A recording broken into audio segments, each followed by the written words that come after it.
Alright, we're going to start this video. Alright, we're live. This is Aurelie's baby, also known as Baby. And my name is Timothy Daniel Wilson. And today is, what is it? Is it the 18th? Or is it the 19th? It's the 18th. It is 3 days after my 8th-year anniversary of the very day I got a pen and paper and I decided I was just completely disgusted with my life.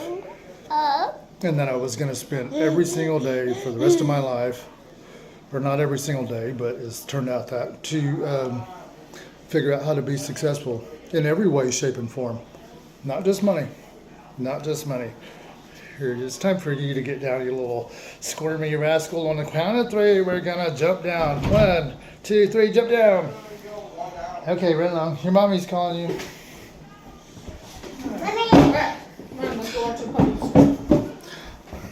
Okay, let's talk about the things that led up to that 12 days, the 2 weeks before what I call the snap. It was 2017. September 15th. Hang on, your mommy's calling you. Yep, mommy's calling you. All right, we'll play later. All right, bye-bye. Go. Run. On the count of 3, you're going to run away. 1, 2, 3, run away. All right. September 15th, 2017. That was approximately 12 days after my biological father had died, which for him, all my life I had hated him. I mean, I literally hated him. There was a lot of hate seeds planted in my heart, and they all grew to bear their fruit of hate. But about his last 10, 15 years of life, something like that, 16, 17 years, 10, 15 years, something like that, a little bit better in that last decade, I literally made an effort, and he made an effort to reconcile the relationship somehow, some way, or salvage it, or make something of it, or something, anything. But anyways, to make a long story short, we did. We became like brothers. The days of father, son, all that shit, that was all gone. There wasn't no chance of that. Way past that. But anyways, let's go back to this day of significance. On that 12th day after Dad's death, it was September 15th, 2017. Along with Dad's death, I just broken up with a girlfriend that I'd had for about 3 years. A really toxic relationship. Imagine that. That's all I've ever had. But anyways, I was sitting there in this place outside of Decatur, Arkansas, in this rundown old farm church building and everything. Luckily, it had all the windows in it and stuff. But mattress on the floor. Just me. No job. No hope. I didn't have no vehicle. And I was just appalled. I could not believe I was at that point again. Coming down off of the shit and alcohol. And I was at the top of 33 years of smoking cigarettes every day. I mean, very poor health. If just imagine poor health of heart, mind, emotions, body, everything, spirituality, time, family, you name it. It was the epiphany of toxic, straight up toxic. But anyways, on that 15th day, I was in there, and I was getting some. The girl I just broke up with, she was sending texts to me, which at the time I just had a few texts left on my phone. I didn't have any talk time on it. I was running out of text. No money, no hope, no nothing. Just freaking hopeless, man. And of course she was hurt, and she was sending in some really hateful stuff, and I think the one that really kicked, because I'd shut her off. I was just done. I was done fighting. I was done arguing. I was done anything. I was just done, period, with anything in life. But anyways, I remember that last text she sent in, and she was like, Timothy Daniel Wilson, you are fucking pathetic. And I remember looking at that, and it's like, and there was like a little calm before the storm, and I just kind of had a flat line, and then I thought, yeah, you know, right? I have been pathetic all my fucking life, and I'll be goddamned if I let another day go by being pathetic. And that started the next week, couple of weeks of just freaking out. Just freaking out. But anyways, I'd come to a place where I made a full decision that I needed to make a decision to make a decision. I need to either fully commit to dying and make that happen right away and not waste any time, or fully commit to living and figure out how to make it work somehow and make it successful somehow, whatever that means, which I had no idea. No idea. But I remember that night. I was just so sick, just terrible, and the full force of all reality and just a train wreck of life just hit me all at once. And of course, I was coming down. I had no alcohol, no drugs, no nothing, just feeling the full force of everything, alone, by myself out there in the boondocks, out there in that old busted church, which I was afraid would actually be haunted. But you know, it was haunted. It was haunted with me. But I snapped, and I snapped in such a way to where it was like I was just stomping around that place. Just I don't know how long it was, whether it was an hour or 2 hours or freaking 6 or 7 hours, just stomping back and forth, just cussing at everything that I ever bottled up about my entire life, all the way from childhood up, just cussing out all those things to God, trying to provoke God if there was. I guess that's what I was doing, just cussing everything, and just mocking it with just the deepest of hate. And I remember right there, somewhere's about time I passed out. I don't know what time it was, but I remember I was falling asleep there, and I was saying something pertaining to, no, I'm just so glad everything always works out better than what I thought it would. Just hateful. And I was like stuck in that loop, if I remember right, and I was repeating that over and over. But I think that like broke something, because there was some truth in it.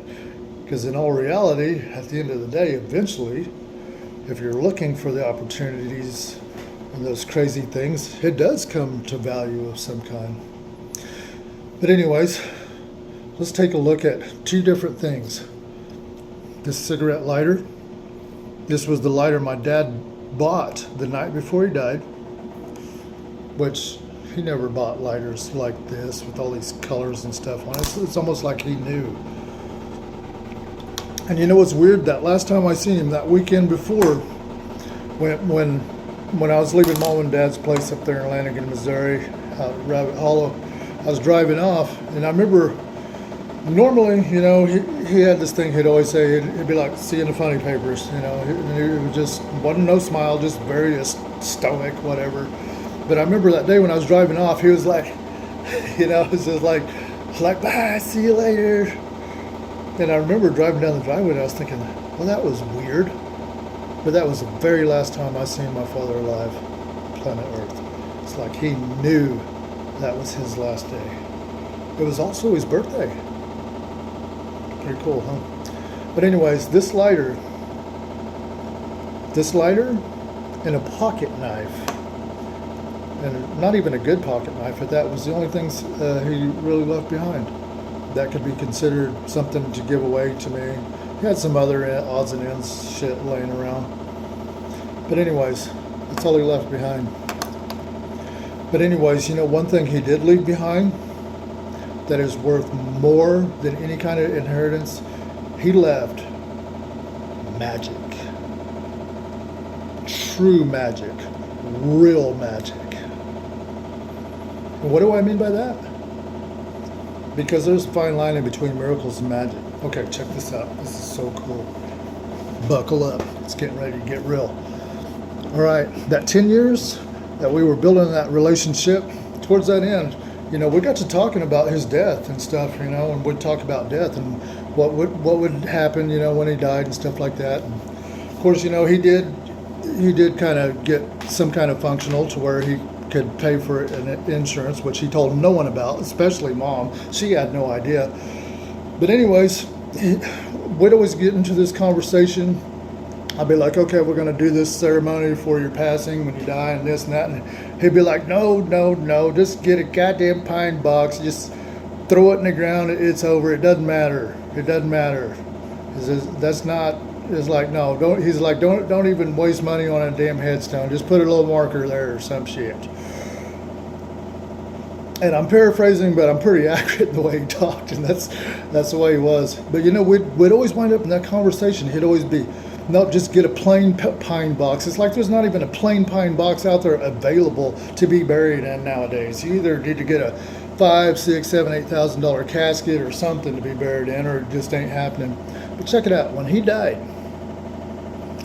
and me and my sister Joanne and Mom, we went to go pick out a casket. We go, the old boy takes us into this room, the kind of warehouse thing there. There was probably about 30 or 40 caskets in there, and there was a pine box casket there. I'm like, there it is. That's it. I'm like, that's it. Sure as shit. That's it. And he goes, no. He's like, you don't want that shit. He's like, I have no idea why they sent that from the company. He's like, that ain't even stained. It ain't even varnished. No, you don't want that shit. I ain't selling you that shit. I'm like, that is my dad's casket. And he was like, no, I ain't selling it to you. No.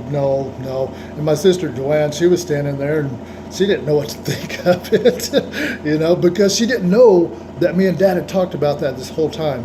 See, Dad spoke that into existence. Magic. He spoke it into existence. But anyways, we finally got that. We talked him into giving it to us. I mean, the casket wasn't just like a box. It was an actual casket, but it wasn't finished. None at all. None. It was literally a pine box casket. Pretty cool, right? But we got it for $1,200, and the guy didn't even want to do that. He just, because that's what they would have paid here, or he assumed that's what it would cost getting it here and stuff like that. But anyways, yeah, once I told Joanne about it, because Mom let us pick it out, and so once I told Joanne about that, it's like it wasn't even in question then. We agreed on it. There was no arguments about it or whatsoever. Okay. Now that we painted that picture, she spoke it into existence.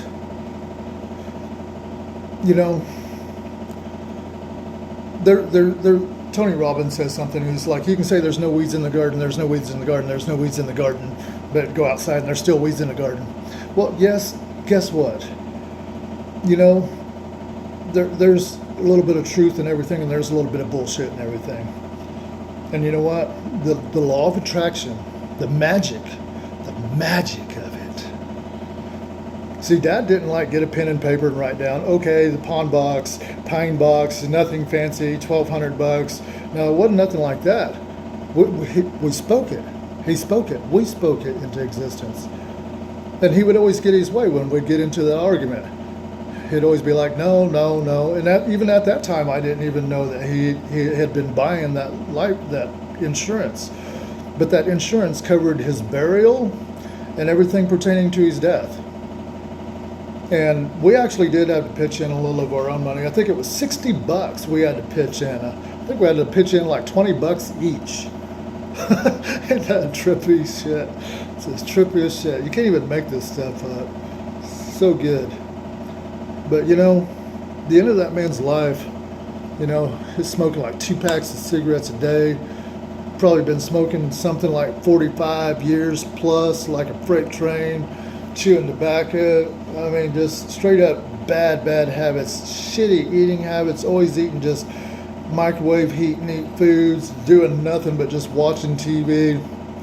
I mean, just toxic life, And, he did figure out the relationships with me We figured that out together because we pushed for it. It took a long time before we could even talk decently. Decently. It took deliberate intention that we were both set on making it happen somehow. And it took like 7-8 years. 7-8 years.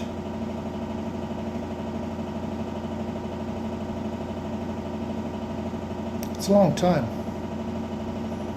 And the reason why, the main thing was it seemed like no matter what kind of subject or anything we try to talk about or something, he would always hit those little shame pockets in his heart and mind, and it would make the conversation awkward, and there was no more flow. It took us that much time to iron that shit out. But you know what? We did. We did, and we became more than friends. We became brothers, which is very bizarre. It's super cool brothers too. There wasn't nothing we couldn't talk about in any kind of form or fashion. It's pretty awesome. Anyways, besides that magic of speaking something into existence and saying, no, this is it. People try to talk you out of it. No, this is it. No, this is the way it's going to be. This is what it's going to be. It doesn't even matter if I'm already dead and gone. It's still, this is the way it's going to be. This is what's going to happen. And it did. It did. All right. So now that we wrap that story up, let's talk about this little piece of paper here. Well, let me bring it back into perspective. See, it's a check. It's an actual check from the bank I had at that time. And I wrote a check out to myself. See, in that few months after Dad died, at the last part of 2017, that last quarter of 2017, that was me just loading up on getting a pen and paper and writing out what success I thought success would be, what my life should be, what my life mission should be, and what my purpose should be, and what would transcend my lifetime. And all of it was very plain Jane and very generic and very basic, and that's why I've kept it to myself until now. Because it was nothing fancy. None of it. None of it. And I wrote out specific goals and timelines. Anyways, but this check, I can't remember exactly when it was, because that end of the year 2017 and that first quarter or so of 2018, that was pretty, it was a blur. It was really a blur. But 2018, that was mapping out, hunting hard, deep, shallow, sideways, everything that could be possibly wrong with me emotionally, psychologically, genetically. I mean, just digging deep, finding everything I could find on the psychological facilities, the emotional facilities, my bloodline, what kind of generational trauma, and just mapping out all that shit. And it turns out, lo and behold, son of a bitch, been running on so much trauma and generational trauma all them years. Yeah, I was like 44, 45 years old. I think I was 45. No, I was 44 when this was going on. And then that next year of 2019, at the end of 2018, I decided that 2 avenues I was going to work on, and I put all my energy into the USPTO, making patents, patent some ideas for some products and make money that way and get royalties off of that. And maybe write some books or write some get some literature out there, get it on Amazon. That seemed like a quick way to do it. And during those 2 years of 2018-19, what I mainly was going after was, I thought the passion was getting those products. Because even when I was a little kid, I was just so impressed about products. It was just so cool how it just blew my mind, because when I was a little kid, I was always impressed with stores, all little kids are, but the fact that you could get a utility patent and have exclusive rights to your product, and nobody can copy it exactly unless they want to get sued, that's what really intrigued me. Anyways, make a long story short, those 2 years, 2018 and 19, crash coursing it, learning all the hard ways, losing a few $1,000s here and there, getting ripped off, learning the hard way, paying the ignorant tax because you're ignorant, and these people see you coming and it's like, ha, full, let's take them. And they take you. Yeah, oh yeah, charismatic. They're real great people. Anyways, you know what? I learned a lot through all that stuff, and what's weird, when I got to, as I was also writing at the same time, because I'd always kind of been into journaling anyway, I kind of like the pen and paper thing. But you know what? I found out 2019, at the end of 2019 and 20, when I wrote my first book and had it published, I discovered something that I could see that I could do that. I could really do that. Win or lose, doesn't matter. Kind of same with the product thing. It doesn't matter. Win or lose, it doesn't matter. It's the chase. It's the hunt. It's like fishing. See, this is what I personally believe. This is my criteria. You can have any criteria you wish, but this is my criteria on somebody who's straight up true fisherman, somebody who's true bass master or catfish master or any kind of fishing master or trout master or whatever, just fishing. It's not about actually catching the trophy fish or a good fish. You will never see a fisherman have a bad day fishing, or several bad days fishing, or a couple weeks bad fishing, or a couple months bad fishing, and not even produce not even one single fish, because it's about the doing, it's about the tackle, it's about the gear, it's about the planning, it's about the pondering of it, it's about the daydreaming of it, it's about the going to it, it's about the getting ready for it, it's about the being out there, it's about who you come across out there, it's about the bullshit stories you come across listening to people, it's about the stories that you put out there also. It's about all of that. It's about the times when you wish you were fishing. That's what it's all about. It's not about the actual fish. It's like 1% fish, 99% of all the other stuff. That's fishing. That's when you know you love something. That's when you know. That's when you know you're really tapped into your mission and your purpose, and you're really getting into the meat and potatoes of who you are.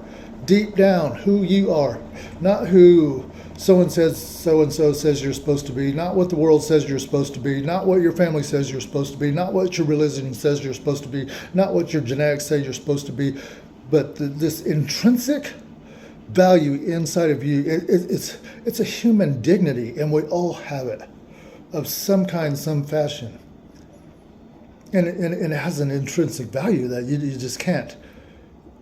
That's like if you looked at this Bic lighter. What is that? It's a $2.20 Bic lighter. Still works because I don't use it, but you would think this is just a lighter. But if you knew the story behind that lighter that I just told you, then now what's the price of this lighter? Because you know what this lighter is? This will go into a showcase. See, when I wrote down a thing, what I wanted to do, that actually came in, I want to say around 2020. I have to get into my archives to get really dialed in on it, and I have pretty good detailed notes. I wrote out Franklin Ray, Psychological Research and Development. That was my mission and purpose. Now I have a written mission and purpose. There is a commander's intent there. But anyways, just that Bic lighter right there. But anyways, let's go back to this check. $27.9 million. I wrote this out to myself. This check I've been carrying for 8 years now. $27.9 million. I chose that number. I looked at that number. I thought about that number. I thought about several other numbers. I looked at a bunch of other things up on the internet of, how to choose a goal on money or something. Choose something. So many people say choose realistic and attainable. And then some people are like, no, choose goddamn ridiculous. It's like, who's right? So, anyways, I thought, well, here's something to shoot for. Let's see, how much money could I put in this actual bank account with this actual bank and this actual check, and draw the interest off that for 1 year and live more than comfortably, and have enough money to actually hire one other person with the like mind of me to do the same thing, and to be able to pay ourselves and to travel the world if need be. And that was the number it came out to be, $27.9 million, because that would give about 300K, a little under 300K, I do believe it was. So that was the number I put there, and what I wrote it was for. It was for the creation of books and products useful to humanity. And I dated it. And I dated it to be redeemed in the end of 2024. And as you see, it's late. It's late. I thought it was the end of 2025. I thought, okay, well, we still got a quarter. But anyways, I was looking at my archives and digging really deep, and I found it. No, it was the end. It was like December 31st, 2024, not 25. Missed it by that much. But you know what's so awesome? You know, the same way Dad spoke that pine casket into existence, all those things I wrote about, and those little things I've written out, and the parcel novel I've kind of been hacking away at here and there, those things are unfolding to be very real plays, and they're unfolding. And it's coming to the point where I'm getting to where I've run my mouth first, because I know by the time I get my body catches up with my words that I sent forward, there will be a place for my feet to step, and I'll be able to keep on walking without falling down the cliff. And even if I do, watch me sprout wings and fly. This $27.9 million, this whole year and last year, this past like 2.5 years, I quit carrying this in my pocket anymore. I don't even carry it anymore. And you know why? It is a symbol. And yeah, I do, and I am going to keep it. And it's definitely a keepsake. And I hope it makes it for the next few hundred years with the stories behind it. Franklin Ray Psychological Research and Development, along with this lighter a few hundred years into the future. I see now that it's not about the riches. That's just, I mean, it is about the riches, and it's not. See, the riches is when you can become more and more of you, with the less things that aren't supposed to be attached to your mind, that aren't supposed to be attached to your heart. It's like the more things you can just shed away and just get down to the bare necessity of yourself, of who you are, your days will run so much smoother, so much happier. That's like nowadays, even my shitty days are pretty awesome. My shittiest days are pretty awesome, and I've had some pretty shitty days, I'm telling you. But it's my mindset, and it's how I process things. And it's so much paperwork from the time I set out with my mission, my written mission, and my written purpose, all the way back at the end of 2017. It was 2018 when I had that stuff written out, and I've had it in my pocket every day, and I look at it every day. And I look back now, and I look at my notes, and I look at my folders, and I look at my journals, and I look at my pocket planners, and it just blows my mind. It just blows my mind. It was Eddie Pinero. He said something one time. It was like when you're climbing the mountain, you don't realize how high you're getting until you get to a certain point, and you turn around and you look down and you're like, oh my God, I had no idea I climbed so high. You know, when I first heard that, I couldn't see it. I couldn't see it. I could not see it because I was thinking you got to have the money, got to have the money, got to have the money first, and you do according to society. But when you're talking about the heart and mind, if you knew how fragile my heart and mind was all my life compared to now, you would be like, this is miraculous. This is a completely different person. This isn't even the same man. See, all my life, it didn't take nothing, any kind of, it was like, well, it was trauma. What trauma is like you're stuck on high alert.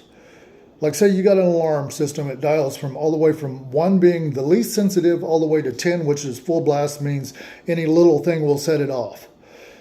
That's how my mind and my heart was. It was set on 10 the whole time. No trust, no love, no nothing. You better not trust nothing or nobody. And that's where it was set at, on 10. And anything that would even remotely look like it was going in that direction, oh, nope, cut them off.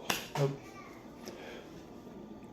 You know how small a person's world is when they live like that? And of course, as I say that, it would be easy to say, well, there really ain't that many people out there like that. Yeah, there's people like that, and they're in relationships. They're married, and they're just like that. There's people that go out there to work, and they function, and they go out amongst society every day, and they're like that. There's a lot more of them out there than what you think. It's a pandemic.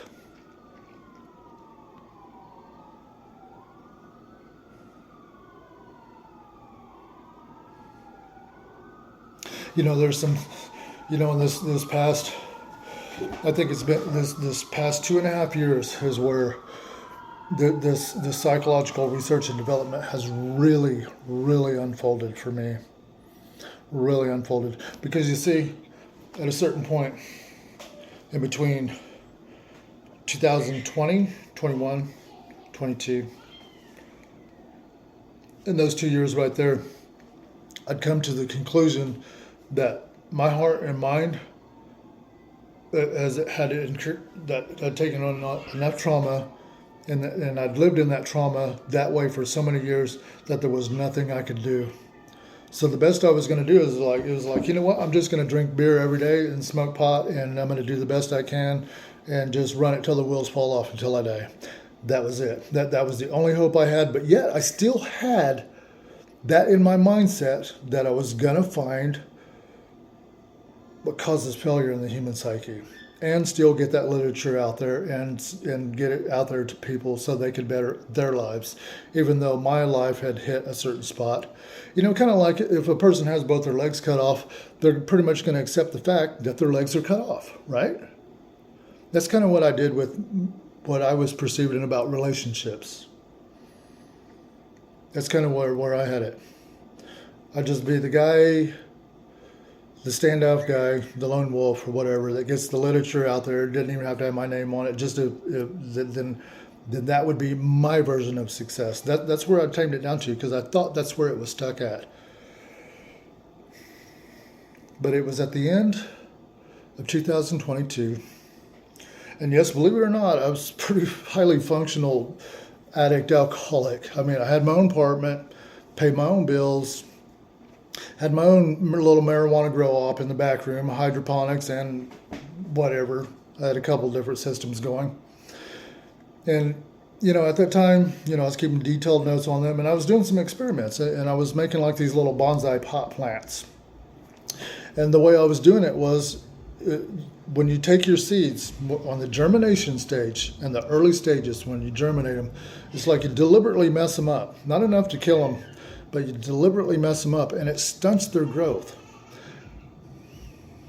And they'll go ahead and grow, and they'll go into full bloom, and you'll have this really cool little tabletop, looks like a little tree. And if you trim all the fan leaves off and just keep the little small leaves on it and buds, and all the roots will be showing on it, and it's just real cool. It looks like those Chinese bonsai things. But anyways, at that time, I was also experimenting with this micro hazel. I'm probably mutilating that, but anyways, it's like this root stuff, this organic stuff, to where it's like you can put this root to your roots to make your roots healthier. Anyways, I noticed that was working real good on some starters I'd made, and I thought, and one day it struck me. I thought, I wonder if I can bring those bonsais out of it. One of them died, but the other one, it came out of it. 5, 6, 7, 8 weeks later, that thing's like this tall. Compared to this tall to that, I mean, normally if it would have been its full potential, it would have been like an 8, 9 foot plant. But I mean, but if you think about it, and I remember I was sitting there when I was after work, and I was alone, and I was writing out my notes on the tents and the drip system and stuff, and keeping track of nutrients and how they were doing, and just keeping the data, sitting there drinking a beer, and I was looking at that plant, and I started thinking, I thought, oh my God, it's like, what if, like, the traumas and the emotional immaturities that I thought I was stuck with, what if there is something equivalent of that, like that root compound that I can put, something psychological that I could put with my mind. And even though my mind might and my heart might not grow as to what it would have been, but it would still definitely not be the little bonsai thing, but definitely quite a bit more. And I remember writing that out. I remember throwing that pad down, and I ran into the bedroom and I grabbed my other notebook and I started writing that out. Just like I said, what if? And over that next couple of weeks, and I was really thinking hard about it, and I was already starting to make some phone calls to try A&A programs again, the 12-step programs. I know that's so cliche. But anyways, started pinning down some sources and some possible rides and stuff, which is pretty freaking hard to do, especially when some of these groups are so goddamn anonymous you can't even find them listed. You gotta know somebody that knows somebody. But anyways, it was at the end of it was the end of 2022. And also I had started a new experiment where I was working with artificial intelligence, and I was doing some detailed notes on that and relationships and the possible counseling and mentoring of using the AI thing. At that time I think I was using two different ones. I was one of the people that used ChatGPT first before it was released, which is still a great honor, which I'm still scratching my head figuring out how the hell was I one of those people. Anyways, make a long story short, I was thinking, you know what? It's like, I'm going to try it. I'm going to try it. And I remember that last drunk, that was New Year's Eve. The Puerto Ricans were partying across the way. It would have been a great party.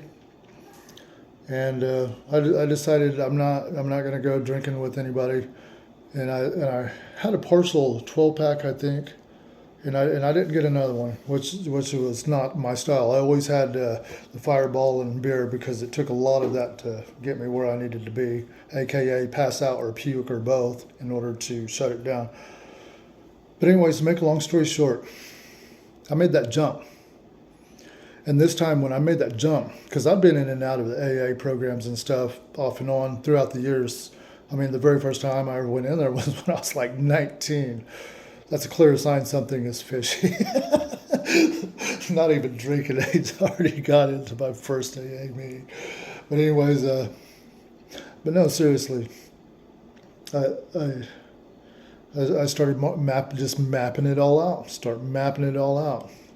Because luckily I'd been doing that anyway, mapping everything out, crunching the data, crunching the timelines. And lo and behold, here we are 2.5 years later, because it was on my birthday. It was on my 50th birthday that I got sober. Pretty cool, right? I mean, I literally was sober like 3 or 4 days beforehand, but that don't really count. When you got the energy of all the shitty hangover feeling, you're going through withdrawals. So those days don't count. But anyways, since that time and that theory and that new light of things, one thing I wrote out about how I was going to do this program, I wrote out a plan that I was going to do the program the way I've never done it before. I was going to look at it in ways I've never looked at it before. I was going to work the steps in the way I've never worked the steps before. I was going to do the spirituality part in a way I've never done before. I was going to conduct myself in a way that I'd never done before. And that's what I've been doing this whole time. And it's like, in that program, they strongly suggest you have your own conception of God. And everybody's got their opinion of what it definitely is. But no, seriously. No, that thing right there. I have my own conception of step 1. My own conception of step 2, my own conception of step 3, my own conception of step 4, and so on and so forth. I got my own conception of sponsorship and mentorship and coaching. I have my own conception of everything. And that's not to say that I'm not teachable. As long as it's used in the light of truth. And does it bring enlightenment? And does it bring healing? And it's pretty tricky too, because you would think, well, you get you a mentor or coach or whatever real easy, right? No, they're not doing what I do. They're not studying what I study. They're not consistent the way I'm consistent. They're not, they do their program every day, but they're not writing things out. They're not studying traumas. They're not crunching the data. And the way I look at it, I mean, it's all useful. I've never, ever been to a bad AA meeting. I went to one bad meeting it was shitty, but even then it finished good. I think the only bad AA meeting is the one that an alcoholic doesn't get his ass to. So, anyways, I look at these crazy dreams and stuff, and we're not done on this craziness. We're 41 minutes into it. Let's talk about something a little more crazy. Okay, I've been working at Walmart this whole year, and of course we're into the third quarter. I've been working at Walmart. It was a part of a reconciliation that I've done for myself, because I've been working on self-reconciliation. It's a program, it's a curriculum that I designed and created myself that I am using on myself and keeping all the data on that. It's a reconstruction. It is a tear out, redo, rebuild anew. What can be restored, what needs to be tore out and redone. But anyways, to make a long story short, part of that was reconciling to myself. I just lived not even 60, 70 miles away from this home office, this behemoth of Walmart Corporation home office, and never coming over here to try to ever get a job or to better myself, because I never had the self-esteem to even step in the door or even apply as janitor, not even once throughout my life. But anyways, as a part of my self-reconciliation, I came to Walmart and applied. And also, not only was I going to get that to reconcile it with that myself, I was also going to apply as a manager, because that's something I'd never done anywhere, any time. I'd talk about it, but never actually reach for it. So anyways, I did that. And as I did that, I didn't get the management jobs I was applying for. I applied for a few of them and went to interviews and was interviewed for them, which was super cool that I actually could conduct myself in that situation with 3 or 4 people interviewing me at the same time, a group setting. But anyways, I look at that and I look back at that. That is like that evening, that next day and that following day, it was like there was this inner child in me, or this young me, like 16, 17, 18-year-old me was like, oh, thank you. You came back.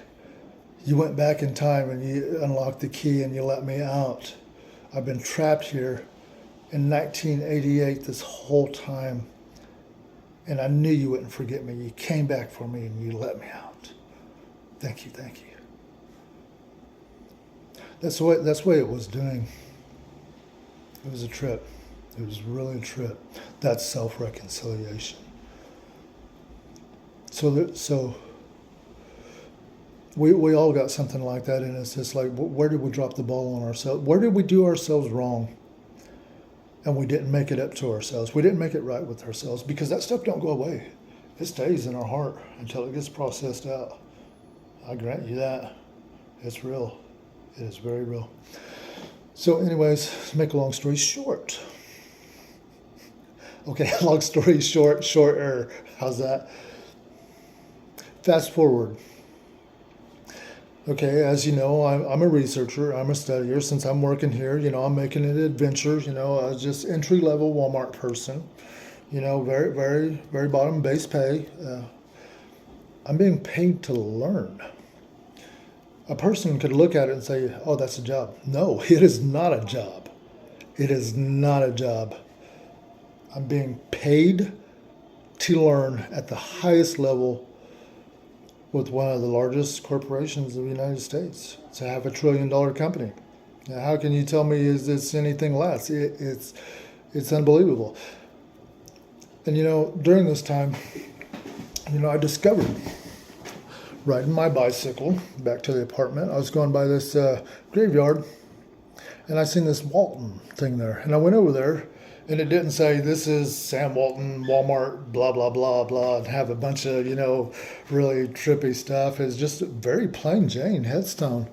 And I was looking at that. I was like, is that Sam Walton's? It's like, no way in hell. It's like there's all these other headstones around here. I mean, this is a billionaire's grave. It's shit. It's a little... It's nothing. It's a little marker on the ground. It's practically what my dad recommended. But what was weird? As I was standing there, this car pulls up. And it wasn't just a regular car.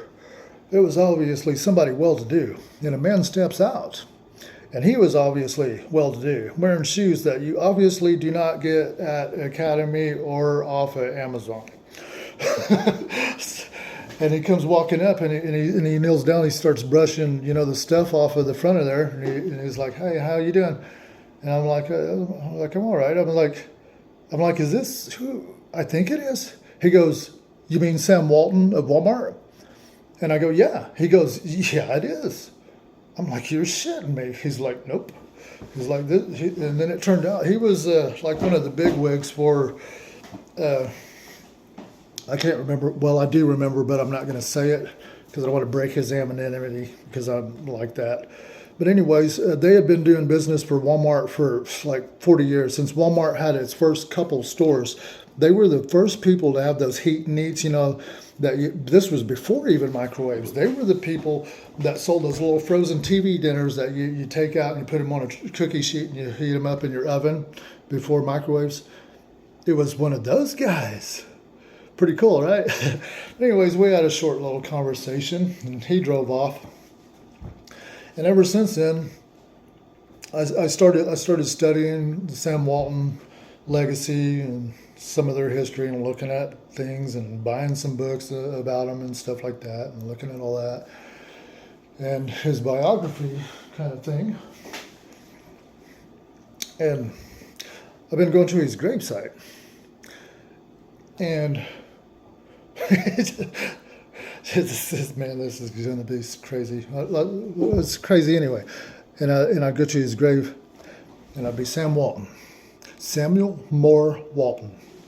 I'm like, when you were alive, at the top of your game, you were absolutely wildly successful with people.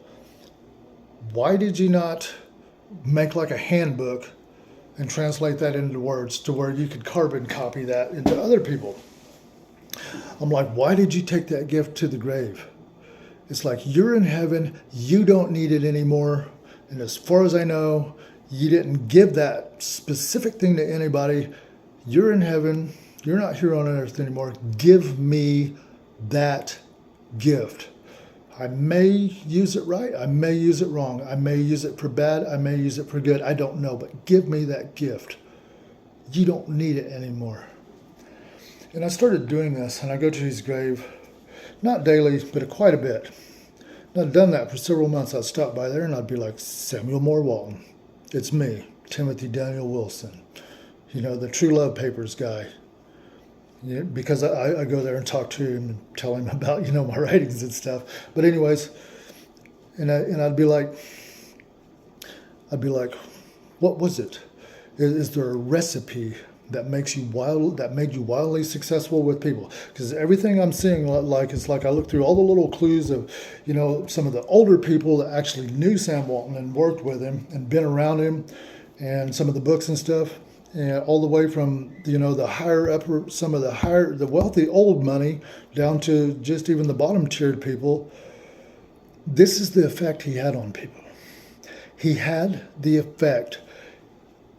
He could make you feel like a hero, and it would be real. Not some, and it's like, and I would hear that word hero quite often. He had his way of making people feel like a hero. He would make you out to be a hero, and it would be real, and it wouldn't be like some cheesy kind of Mickey Mouse horse bullshit. It was straight up. So once I started pressing in on that, I'd go to his grave. I'd be like, Samuel Moore Walton, what is that? What is that? Is it a couple ingredients? Is it two things? Is it like the master of alchemy? Is it like two things that I can put together and get the desired result of one pot shot? What is it? Give it to me. You don't need it anymore. We need it here on earth. And then I would start throwing out some of the problems we have in society today. And I would tell him it can be used for that. As somebody does trying to make a deal with someone. And as the months unfolded, I've already been working on this kind of thing anyway. It's just, I never thought of it as making somebody a hero. It's just trying to figure out what causes failure in the human psyche. If you could pin it down to one or two different things, what is the things, not sickness like genetics or biological, but the psychological field in our thinking processes. But anyways, and I'd ask him, I'd be like, give it to me. You don't need that gift anymore. You're in heaven. You see everything from heaven. It's like you've got God consciousness now. It's like none of this stuff matters. But here it matters to us big time. Give me that gift. And you know what? As I had been doing this, going to this man's grave, talking to him like some psycho out there, it's like my own notes pertaining to that thing, that one thing, just kept getting better and better. Just one thing here, one thing over here, one thing over here, one thing over here, a rearrangement of what I already do. Because see, I keep a little list of these things, these pertinent ideas that I live by, that I've been using every single day, that I refine. I'll take them out and read them every single day, at break, whatever, a couple, 3 times a day. But anyways, it's those things. It's those real simple things. Real simple things that you can press in on. But it wasn't just him. It's the associates too. Like I have the greatest honor of being trained by people in retail with 30 years plus experience. They know how to deal with drama. They know how to deal with somebody who's all been out of shape. They know how to deal with the drama kings and the drama queens without taking offense to none of it. And I've been getting trained on them, and it's so perfect. So for somebody like me that's grown up with years of emotional immaturities and those traumas to where everything affects me, all the way down to how someone could look at me or not look at me or whatever, going from that to what I got now, it's a straight up miracle. But anyways, it was one day, I got it written in my journal. It wasn't too long ago. It was like, oh my God. It was like I had this list. It was 13 pertinent ideas. And no, don't get any weird ideas. It's not 13 whatever because I'm Confederate rebel or whatever, even though I am. But anyways, but that I was looking at that list and I'm like, oh my God. There's nothing more. There's nothing more to reach for. It's all doing and being now. It's all being, doing, and having now. There's nothing more to learn. It's all being and doing. And I remember I was standing there at his grave here a little while back, and that's one. Well, no, that was the last time I was out there, and that's been a couple, 3 or 4 weeks ago. And I'm like, Sam Walton, I do believe I got all your messages. I do believe I got your notes. And I didn't like read them off to him to double check or anything. I mean, that's extra psycho. We're not going to get that crazy. But anyways, and I was thinking, I'm like, you know what? There's nothing more to learn. There's nothing to learn. It's all doing now. It's all straight up action. It's all action. And I thanked him, and I said, I thank you for that. Thank you, Samuel. And I said, if there's anything that you didn't get to do before you died, that you didn't realize you needed to do or wanted to do, that you needed to get that message to your children or your children's children or to the associates or whatever, just let me know. And out of the next 3 times I'd stop by there and I'd say that, I'd be like, and I'd say, I'd talk to him a little bit, just as if he was alive, because he is. And I'd be like, man, this dignity has master key, is master key. And I'd be like, yeah. And as I'd get ready to leave, I'd be on my bike and I'd turn around, I'd look, and I'd be like, I'm serious. If there's anything you want, if you need to get a message to me from heaven, to get it back here on earth, to get it to the associates and the people, just let me know. And I'll see what I can do. And it wasn't but 2 or 3 times I did that, and by golly, he did it. And then it's like, you know what? It's like I didn't realize that I was putting my ass on the line like that. I mean, I knew, but it's like, but what came to me was just so super cool. And it wasn't like it was actual thoughts in my head.